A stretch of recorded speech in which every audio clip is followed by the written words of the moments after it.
Jungle.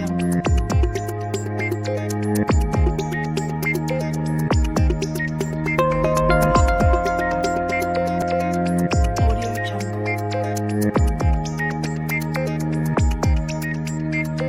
Audio Jungle. Olá para você, nosso ouvinte telespectador, nós estamos de volta com o nosso quadro Momento Madre de Dio. Ao meu lado, mais uma vez, Dr. Davi Bonjolo Matos, ele que responde aqui pelo hospital e também, sempre que pode, concede um espaço na agenda para que a gente possa estar falando das novidades do hospital. Seja bem-vindo mais uma vez, doutor. Obrigado, Davi, meu xará, obrigado aos colegas aí da Rádio Costa Oeste, aos ouvintes. Sempre um prazer estar aqui contigo, batendo esse papo aí, tentando levar um pouquinho de informação aí do hospital para quem nos escuta. Doutor Davi, hoje a nossa missão é falar um pouco das novidades que estão acontecendo ali no Hospital Madre de Dio. A gente tem esse espaço todos os sábados aqui, depois a gente também repercute isso nas nossas redes sociais, no nosso site. O nosso último episódio, inclusive, trata a respeito de marca-passo, foi um tema que muito trouxe esclarecimento para a nossa audiência, para o nosso público, mas hoje nós queremos falar um pouco dessa questão administrativa, o que o hospital tem feito aí nesses últimos 2 meses, por exemplo, de atuação, o que tem de novo para compartilhar com a gente? Bom, Davi, tem bastante coisa acontecendo ali, né? A gente vem numa expectativa muito grande de contratualização com o Estado e Ministério da Saúde.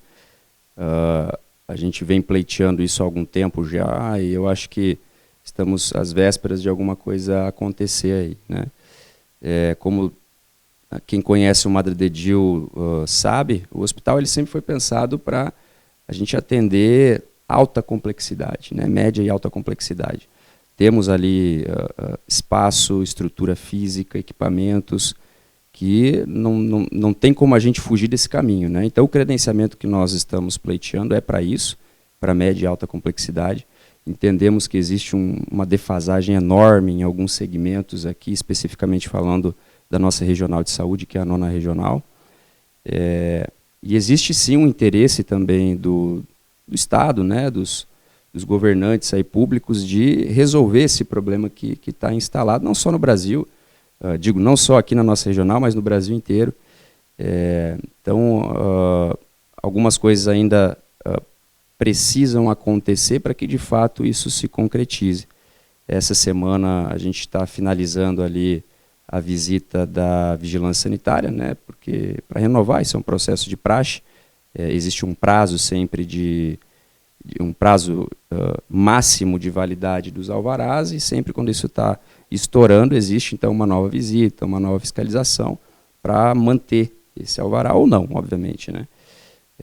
Como ali o hospital ele atende todas as normas vigentes aí, então não temos nenhum medo de que isso vá ser renovado. Então é uma questão de tempo para que isso aconteça e, oxalá, as coisas que a gente vem trabalhando aí também vão ser concretizadas, né? Há uma expectativa de que isso aconteça aí, a partir desse mês, que se inicia amanhã, né? Mas, enfim, vamos deixar acontecer, né? E assim que acontecer, todo mundo vai ficar sabendo, vai ter um movimento interessante aqui por parte dos governantes do Estado. E aí sim, né, a gente finalmente podendo colocar o Madre de Dio fazendo aquilo que a gente sempre pensou, que é atendendo todo mundo, né? Não sei se eu cheguei a contar já aqui o motivo principal, um dos motivos principais da criação do hospital.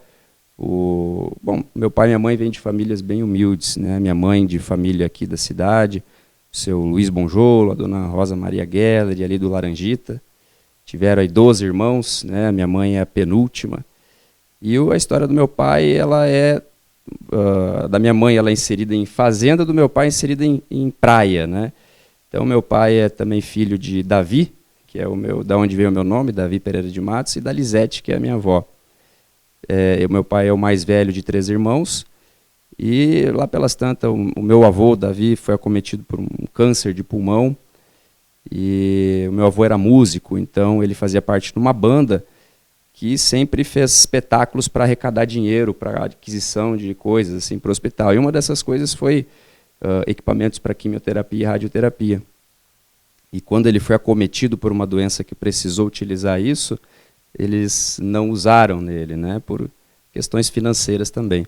Então isso é uma coisa que o meu pai traz desde lá e ele botou na cabeça dele que um dia ele ia fazer com que pelo menos alguma parcela da população que ele pudesse estar inserido ali não iam passar pelo mesmo sofrimento, pela mesma desilusão que ele passou lá atrás.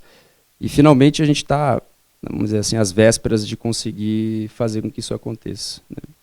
Doutor Davi, você falou bem agora há pouco dessa expectativa do alvará, isso para o nosso ouvinte entender é de praxe, como você bem disse, mas o que envolve esse procedimento, né? Quanto tempo ele leva para que a gente possa dizer novamente o Madre de Diu está habilitado a continuar realizando os atendimentos?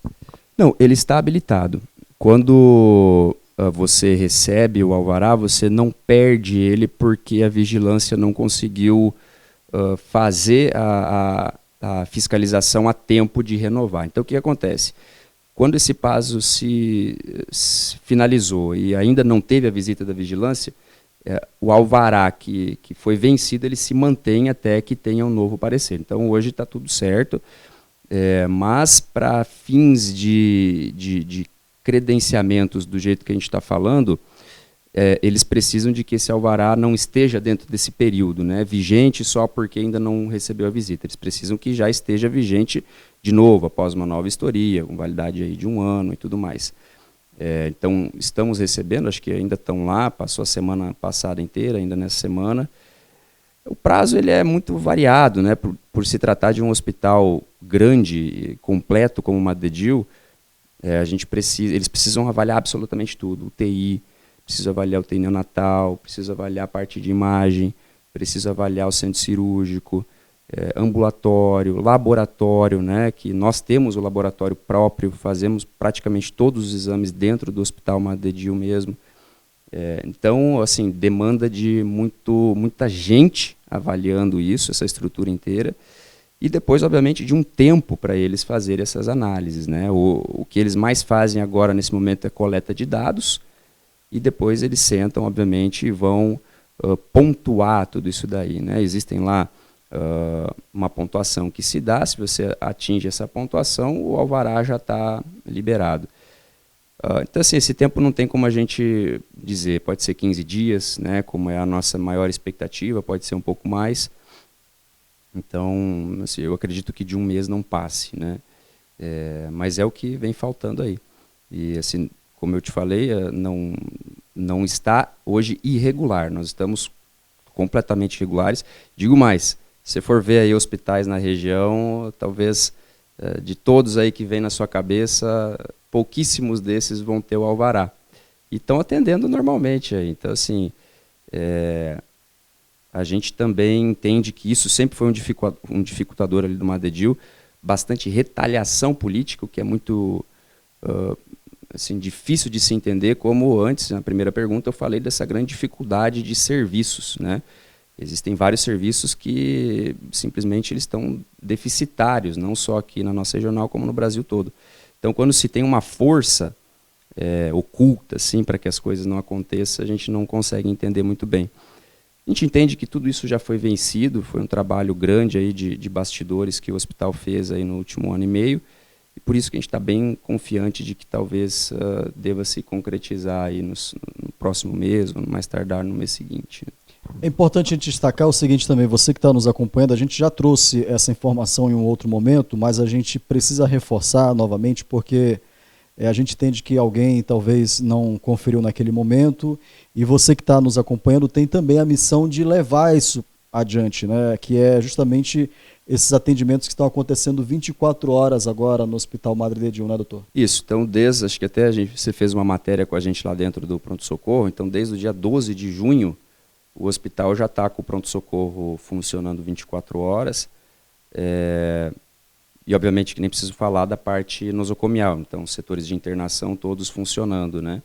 Então o que a gente tem hoje lá? A única coisa que nós temos lá de instalações que ainda não está em funcionamento é a UTI neonatal, né? Agora UTI adulto, centro cirúrgico, cateterismo, hemodiálise, enfermaria, né? Então isso está tudo funcionando a pleno vapor. Inclusive algumas cirurgias que têm acontecido aí nos últimos meses são cirurgias assim eu venho de grande centro, a minha formação é de hospitais enormes, assim, né? E assim, são cirurgias que acontecem lá também muito raramente, né? E a gente está tendo aqui com um sucesso fantástico, assim, né? O paciente entra em cirurgias assim com risco de você perder a vida, risco iminente de perder vida, de ter um AVC, de ter membros amputados, os pacientes estão saindo muito bem dali, né? Então, é uma outra preocupação que nós temos em relação ao corpo clínico. De nada adianta a gente ter tudo ali, né? Se a gente não ter profissionais que vão usar aquilo ali e fazer jus ao investimento que foi feito ali. Quando eu digo fazer jus, é a efetividade no tratamento proposto, né? Então a gente está bem contente já com o que vem acontecendo e é o que a gente vai estar replicando também para a SUS. Eu encontro muitos pacientes que falam, eu acho que eu vou juntar um dinheirinho e sair do SUS para ir para o particular porque o meu tratamento vai ser um pouco melhor. Isso é muitas vezes a ilusão, porque o mesmo médico que vai estar te atendendo dentro de um particular, às vezes é o médico que vai estar te atendendo dentro do SUS. A única diferença, de fato, que eu vejo, assim, né, eu digo assim, generalizando, né, obviamente que às vezes vai ter diferenças de prótese quando são necessárias, mas assim, seria a questão do tempo mesmo, né, que no particular você faz o seu tempo, enquanto que no SUS você tem que aguardar. Aproveito também para dizer, Davi, que isso não é um problema do SUS, né? Isso é um problema porque, assim, imagina o SUS arcando com a saúde de 100% de uma população. Isso é impensável. Então, é óbvio, né, que existe diferença, sim, do regime de atendimento que você está. Mas o que seria da gente sem SUS? Eu já ouvi, em dado momento, as pessoas dizerem, né, as pessoas da saúde, né, que entendem muito mais que eu, falando a respeito que esse sistema de saúde ele é um exemplo para o mundo. Você acredita que, de fato, isso se concretiza? Sim, sim, sim. Se você for pegar a legislação lá de 88, que é onde foi criado o SUS, talvez a gente não veja no mundo algo tão bem desenhado quanto o nosso sistema de saúde. Qual que é a grande dificuldade? Nós somos um país continental. Não tem como, às vezes, as pessoas pegam a Inglaterra, a França e querem comparar o sistema de saúde deles com o nosso. A França talvez seja menor do que a grande maioria dos estados que a gente tem no Brasil, né? Inglaterra, idem. Então, assim, obviamente que além disso, você também tem uma diferença gritante cultural, né? Econômica e cultural. Mas, assim, o SUS, por exemplo, você está nos Estados Unidos, você não tem nada relacionado a isso. Se você não tem dinheiro para fazer nada nos Estados Unidos, você não vai fazer, simplesmente assim. No Brasil não, né? Você tem aqui hoje doenças, muitos que vão estar escutando vão saber o que eu estou dizendo, mas tem alguma doença de Crohn, né, que é uma doença que acomete o intestino. Vou ter uma doença autoimune, lúpus, né? E você tem hoje o acesso ao SUS, que às vezes chega a pagar medicações que você gastaria aí 20, 30, 40 mil reais por mês, e o SUS te fornece isso, né? E você consegue levar uma vida boa por conta disso. Então o SUS, sim, ele tem que ser muito valorizado, ele tem que ser prestigiado. O que eu entendo falta um pouquinho mais de noção de como nós usamos o SUS, né? Eu acho que falta um pouquinho mais disso. E principalmente dos nossos governantes também, de aprender como rege, né? A gente vê muitas vezes profissionais que não estão necessariamente ligados a isso, mas tomando as rédeas das ações da saúde. Nada contra, a gente teve o José Serra, que foi um dos grandes nomes aí, né? Talvez da saúde, ministro. Não tem nem nada relacionado à saúde, né? A formação dele é outra. Então, assim, não é esse o problema, mas é de pessoas que, independente da área de formação, mas que entendam como funciona isso, né, para gerir melhor, porque senão o recurso não vai ter, né? Então o que precisa mesmo é uma gerência melhor disso. Isso também, eu entendo que a responsabilidade também é do usuário, né? O usuário não pode entender que é só vinde a mim, né? Também tem que entender que ele também é responsável por isso, né? No momento em que senta na frente do médico e diz, eu quero um check-up, vê esse exame, sabe? Não é shopping, né? Sim. Não é shopping center onde eu vou e escolho o que eu quero. Então é importante sim ele ter a mentalidade de que ele não pode usar além daquilo que é necessário para ele, porque ele vai estar tirando de outro, né? Então é isso. E o SUS, sim, respondendo a tua pergunta, ele é de fato um dos melhores sistemas de saúde do mundo, né? Doutor, eu queria saber agora se tem alguma especialidade que foi acrescentada ao Hospital Madre de Diu. A gente sabe que você conversa bastante com colegas teus aí de todos os lugares do Brasil. O que tem de novidade que o paciente do Madre de Diu vai poder contar? O Hospital Madre de Diu hoje, a gente tem ainda assim, uma certa dificuldade de compor o corpo clínico, justamente pela falta, às vezes, de demanda. Como é que eu vou segurar um profissional ali dentro se eu ainda não tenho uma demanda para mantê-lo ali, né? Então, assim, hoje o que a gente já tem fixo ali, né? A equipe de ortopedia está muito bem estabelecida, a equipe de cardiologia muito bem estabelecida, de urologia, proctologia, cirurgia geral, cirurgia do aparelho digestivo. Estamos aí para acrescentar no time também, isso já sem falar do SUS, né, desse credenciamento SUS, a nefrologia, né, com nefrologistas inclusive atendendo ali, com a expectativa de atender o CISI também, que é o nosso sistema de saúde aí ambulatorial, né, da qual a gente está inserido aqui em São Miguel do Iguaçu, neurologia, pneumologia. Então são algumas especialidades que a gente está conseguindo agregar, endocrinologia, otorrino, né? Então são especialidades hoje que você encontra ali dentro, psicologia, né? Agora, com a assinatura do contrato SUS, aí assim, tudo que a gente atender ali, a gente vai ter profissionais já inseridos ali para fazer esse tipo de atendimento. E assim, vai ser tudo, né? A gente está aí pleiteando para essa alta complexidade a gente conseguir realmente abraçar a grande maioria aí de especialidades. Então, assim, hoje já temos essa que eu te mencionei, mas assim que a gente assina o contrato, a gente vai ter tudo. E hoje, assim, o que a gente já atende, né? Vamos dizer assim, num regime SUS, o usuário pode pensar dessa forma, né? A especialidade da cardiologia, né? Então, eu já venho fazendo os atendimentos para o CISI há algum tempo. Havia parado aí por um mês, parei por um mês, 2 meses mais ou menos, que realmente não estava tendo tempo para conciliar todas as coisas. Trouxe junto a colega minha, a doutora Luísa, fantástica, uma médica assim, que a gente escolheu a dedo, né, em relação à cardiologia mesmo. Mas eu já estou voltando também, então a partir da semana que vem eu estou voltando com a minha agenda para atender principalmente São Miguel do Iguaçu, né? O meu foco assim, é realmente eu estar conseguindo atender as pessoas daqui do município. Obviamente que o CISI ele atende todos os municípios que estão na regional, mas aí eu vou compor com esses colegas, né, que a gente trouxe juntos, os cardiologistas, para estarem atendendo os outros, e eu vou me dedicar exclusivamente aos pacientes de São Miguel do Iguaçu. E não só a consulta, né, nós temos ali a maioria dos exames também inclusos, então o ecocardiograma, o teste ergométrico, o eletrocardiograma, mapa 24 horas, que é o da avaliação da pressão, Holter 24 horas, que é a avaliação dos batimentos cardíacos. Então, tudo isso que eu falei, a gente já atende pelo SUS, vamos dizer assim, que seria pelo CISI, que é o Consórcio Intermunicipal de Saúde. Então, o usuário que está nos escutando, ele tem sim a possibilidade de chegar na hora de agendar sua consulta e dizer, eu quero ser atendido ali no Madre de Diu, né?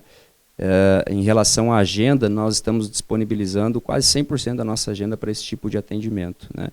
No momento em que eu tenho outros compromissos, eventualmente a gente chega até a atender as emergências, né? Que não é o foco do CISI, mas eu já atendi muitos pacientes que, por exemplo, estão internados aqui no hospital municipal e precisam de uma avaliação de cardiologia, eu atendo assim, o maior prazer, né?